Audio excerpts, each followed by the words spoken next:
This lesson we will go over recording checking transfers in UEN. Please turn to your new client handbook to page 67. Just have one page on this. It's located in our accounting transactions checking transfer.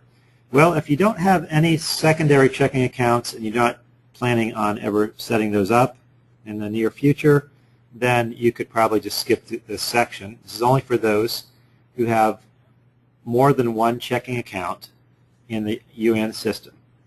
So if you're in that case, you may have noticed in some of my examples when viewing the fund status, those of you who are really paying close attention, that I had some extra information. If you look here, you can see we have a $10,000 secondary checking account balance. And when we first set up our checking accounts, I did add a secondary checking account, but at no point thus far did I ever increase our checking account balance in this class today. And so that just kind of magically got there through the magic of me setting up data in between lessons. But now I'm going to show you how I actually could increase the cash balance in the secondary checking account. Now, remember, all checking accounts are pooled cash. So in other words, this $280,825 is all part of this pool, is all pooled among the cash balances in the various funds. It's not really designated where these are designated. The designation isn't based on your checking account. It's based on when you got the money, when you received the money, where did you receive it into? What fund what revenue account did you choose? And of course the revenue account indicates the fund that you chose when you received that money into the software. So that's how you end up designating the fund. But when you move money between one checking account and another checking account, or between one checking account and a pooled investment, well, not one checking account, the primary checking account and a pooled investment, well, you're not really picking funds in any of those transactions. That's just all pooled together, and that's why we have this column, the pooled investments and pooled checking. And if you total all this up, 270 plus 25,000, total 15 and 10 is going to be 295,825. That's all our pooled money. So I'll also show you in our software under checking accounts, that was the grant account. I think I might have changed the description on us too.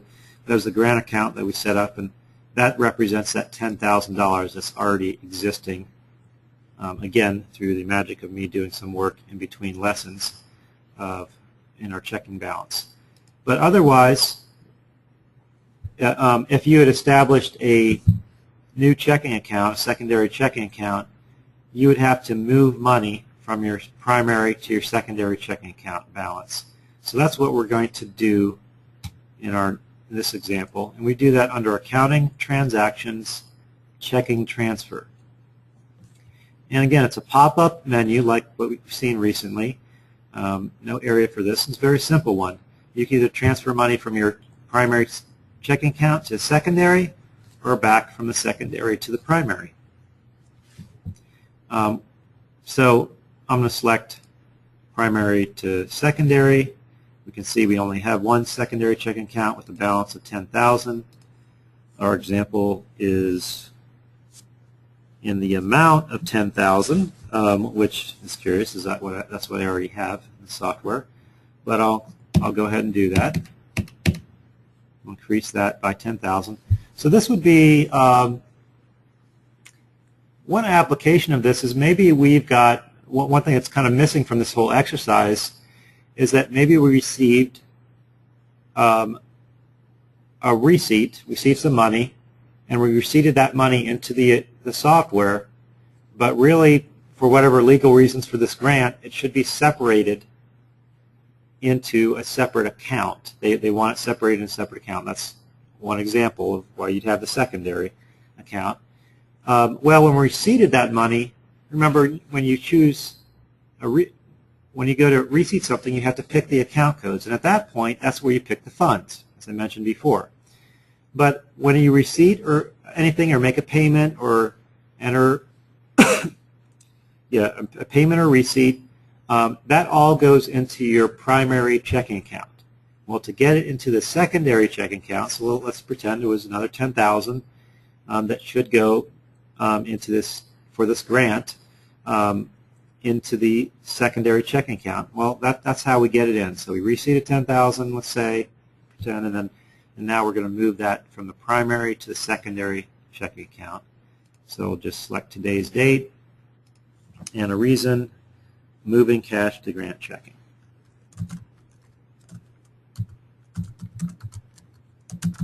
So cash received.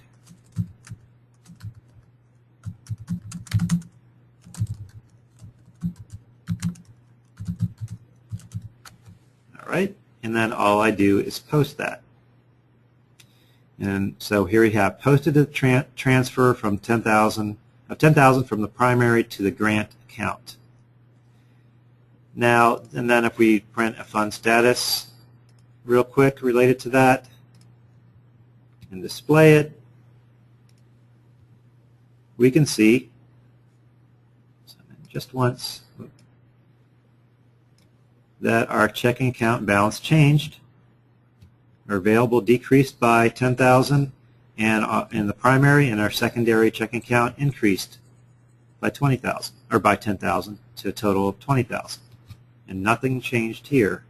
Nothing changed in our checking and pooled investment total either. It's still $295. We just moved it between these two pooled checking accounts.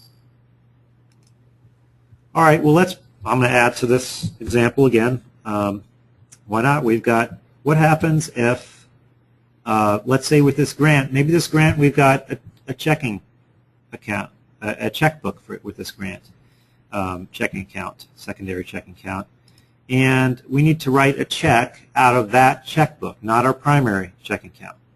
Well, we would record that. We would first have to record that as a movement, a transfer from our secondary checking account to our primary checking account, and then we could go post a payment and select the fund, appropriation account codes, etc. When we make that payment. But the first step would be to post a transfer of the amount from the secondary to primary. So I pick the grant account. Let's say it's a check for $1,000. $1,000, today's date. We'll just say again, and payment out of grant account. You could, depending on your cash flow and so forth, you could record the payment first, and then you could put in the warrant number that this corresponds to. So you could put in warrant number in the notes, or some other detail that I'm forgetting at this time. Yeah, I guess actually, I apologize. You would not you would not record this with a warrant at all in the primary checking account. That would be wrong because it's a whole different checkbook. But if you're using the grant checkbook, which is not kept track of in UAN, you could say, well, I wrote a check out of the grant secondary account checkbook, and it was warrant number 20,053 or whatever the warrant number was. And so you've got a record of that here.